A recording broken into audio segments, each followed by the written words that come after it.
They said, yeah, we love it, of course, because it's $200 they didn't have yesterday. So it's worth a punt. All right, we're getting there. How much time do you have? What's the main story points, the plot points that you need to be mindful of going forward in this journey? Okay, what are the things that are happening at an organizational level? So you can do that quite clearly about things opening and so on, the seasonal things that happen. You can start to plot that out.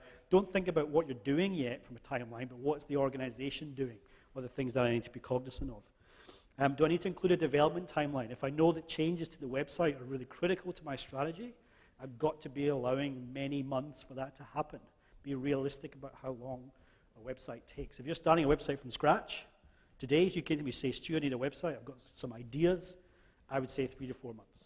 That's what I would say. But if it's finessing stuff that's already on your website, maybe less. How does it map with offline marketing? How does this all integrate with your existing timeline? But what about call to action lead-ins? If we're saying to people, we want to send us photographs of this thing that happened, how much time do we need to leave for that? Is it a call to action of 4 weeks? And then how does that fit into the whole cycle? So just some things to think about when you're mapping that timeline. And finally, measurement. What are your key performance indicators? What is going to be the thing to say, yes, we did it? As I've heard today, likes and followers are about as useful today as hits on a website. Okay, because nobody talks about hits anymore on a website. I got 1 million hits on my website. Nobody cares about how many hits you got on your website. How many users, how many unique visitors, and how long are they spending there? Okay, and in this case, the KPIs are going to be engagement.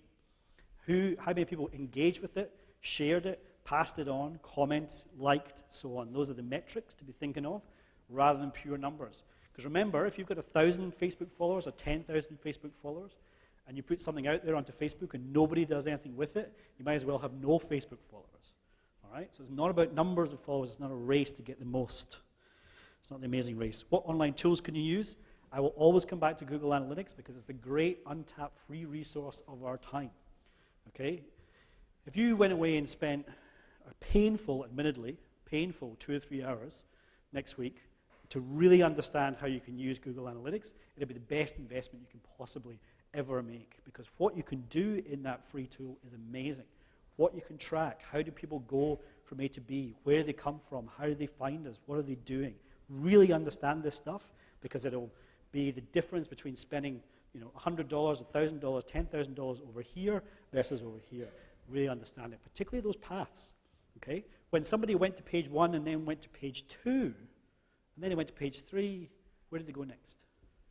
How did they get through? And why is it that when people got to buy tickets, that 50% of them just stopped and didn't buy anything? What's wrong with that page? Okay, stuff like that you can track. They say we got people to the front door, we opened the door for them, they stepped through.